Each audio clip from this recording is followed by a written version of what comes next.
नमस्कार विद्यार्थियों, आज हमारी चर्चा का विषय रहेगा राजस्थान अफवाह प्रणाली में आंतरिक प्रवाह वाली नदियाँ। आंतरिक प्रवाह वाली नदियाँ राज्य में तीसरे प्रकार की नदियाँ हैं जो बंगाल की खाड़ी, अरब सागर में न गिरकर अपने क्षेत्र में ही समाहित हो जाती है। जैसा कि राजस्थान के अफवाह प्रणाली के 3 क्षेत्र है, तो तृतीय क्षेत्र आंतरिक प्रवाह वाली नदियाँ, ये कुछ नदियाँ हैं जिसका पानी अपने प्रवाह क्षेत्र में ही विलीन हो जाता है। ये नदियाँ मुख्यतः राजस्थान के उत्तरी एवं उत्तरी पश्चिमी भाग में प्रवाहित होती है, जिसमें अधिकांश राज्य के शुष्क एवं अर्धशुष्क प्रदेश की मौसमी नदियां हैं। राज्य के 60.2% भाग पर आंतरिक जल प्रवाह प्रणाली का विस्तार है। इन नदियों में मुख्य नदियां घग्गर नदी है। इसके अतिरिक्त कांतली, साबी, काकनी, मंथा, रूपनगढ़, रूपारेल नदी हैं, जिसके बारे में हम अब विस्तृत चर्चा करते हैं। घग्गर नदी, ये नदी हिमालय की शिवालिक पर्वतमाला से शिमला के पास कालका की पहाड़ियों से निकलकर अंबाला, पटियाला, हिसार जिलों में प्रवाहित होती हुई राजस्थान के हनुमानगढ़ जिले में टिब्बी नामक स्थान की ओर उत्तर पूर्व दिशा में प्रवेश करती है। प्राचीन काल में यह बीकानेर जिले के उत्तरी भाग में बहती थी, लेकिन वर्तमान समय में ये हनुमानगढ़ के पश्चिम में लगभग 3 किलोमीटर की दूरी तक प्रवाहित होती है। ये नदी अपने उद्गम स्थल से 465 किलोमीटर की दूरी तय करने के पश्चात भटनेर, जो कि हनुमानगढ़ जिले के अंतर्गत आता है, के रेगिस्तान भाग में विलीन हो जाती है। वर्षा काल में सूरतगढ़ तक ये नदी पहुंच जाती है। कभी कभी ये पाकिस्तान के बहावलपुर तक भी बहती है।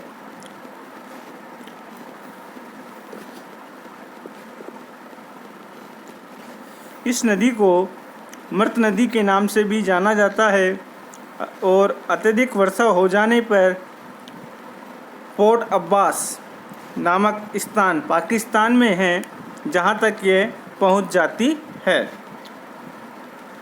कांतली नदी सीकर जिले में खंडेला की पहाड़ी से इसका उद्गम होता है।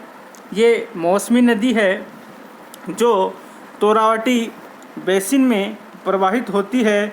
ये उत्तर में सीकर व झुंझुनू में लगभग 160 किलोमीटर बहने के बाद चूरू सीमा के समीप मेडरेला गांव जाकर विलीन हो जाती है। ये झुंझुनू को 2 भागों में विभक्त करती है। शेखावटी क्षेत्र के दक्षिण पूर्वी भाग सीकर जिले में अन्य बरसाती नदियाँ शोभावती नदियाँ, रानोली नदी तथा हर्ष की नदी शेखावटी की शक्तिपीठ जीण माता के सिर में गिरती है। इसके अलावा कांवट नदी भी इसी क्षेत्र में बहती है। बरसाती नदियों का पानी जहाँ नियमित रूप से एकत्रित हो जाता है, उसे स्थानीय भाषा में सर कहा जाता है। इस तरह ये सभी छोटी छोटी नदियाँ कुछ किलोमीटर दूर बहने के पश्चात विलीन हो जाती है स्थानीय धरातल में। नेक्स्ट है साबी नदी। जयपुर ज़िले में ये नदी शाहपुरा के पास सेवर की पहाड़ियों से निकलकर बानसूर तहसील में प्रवेश करती है। बानसूर, बहरोड, किशनगढ़, मंडावरा, तिजारा तहसीलों में प्रवाहित होने के पश्चात ये हरियाणा प्रांत के गुड़गांव जिले में कुछ दूरी तक प्रवाहित होने के बाद पटौदी गांव के उत्तर में विलीन हो जाती है। ये पूर्णतया बरसाती नदी है। इसकी मुख्य सहायक नदी सोटा नदी है। ये नदी अलवर के समीप बाढ़ के लिए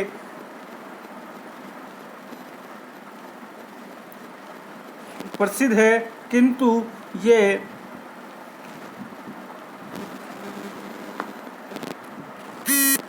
अलवर का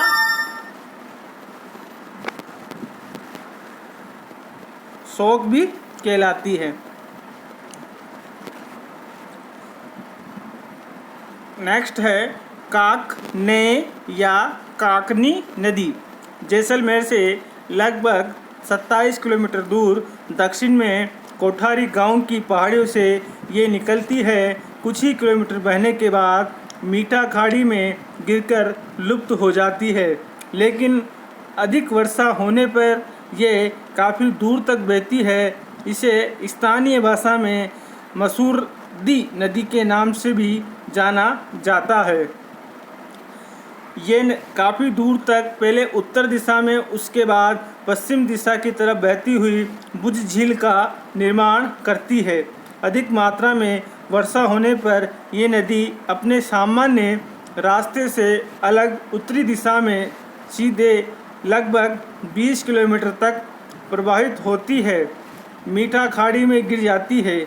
इस प्रकार ये नदी 3 व्यवस्थाओं में बहती है, लेकिन ये सब जल की आपूर्ति पर निर्भर करता है। मंथा नदी बैराज की पहाड़ियों में मनोहरपुरा से निकलकर नागौर जिले में प्रवेश करती है और सांबर झील में गिरती है। रूपनगढ़ नदी, ये नदी इस्लामाबाद अजमेर के पास निकलकर उत्तर पूर्व की ओर बहते हुए जयपुर जिले में प्रवेश करते हुए सांबर झील में गिर जाती है। निम्बार्क संप्रदाय की प्रमुख पीठ इस्लामाबाद इसी नदी के किनारे पर स्थित है। रूपारेल नदी, ये नदी अलवर जिले के उदयनाथ जी पहाड़ियाँ से निकलकर दक्षिण पश्चिम की दिशा में बहती है। सीकरी कस्बे के पास जिला भरतपुर में प्रवेश करती है। यहाँ इसकी 2 शाखाएँ हैं, एक उत्तर पूर्व में गोपालगढ़ की ओर, दूसरी दक्षिण में डीग भरतपुर की ओर चली जाती है। अधिक पानी आने पर इसका पानी मथुरा जिले में चला जाता है। इसे बरहा नदी भी कहते हैं। भरतपुर में लोहागढ़ दुर्ग के पास रूपारेल व बाणगंगा नदियों के जल को रोककर मोती झील का निर्माण किया गया है। इस तरह राजस्थान में ये नदियाँ आंतरिक प्रभाव वाली नदियाँ हैं, जो अपने ही क्षेत्र में या ये कहीं की धरातल में है समाहित हो जाती है। धन्यवाद।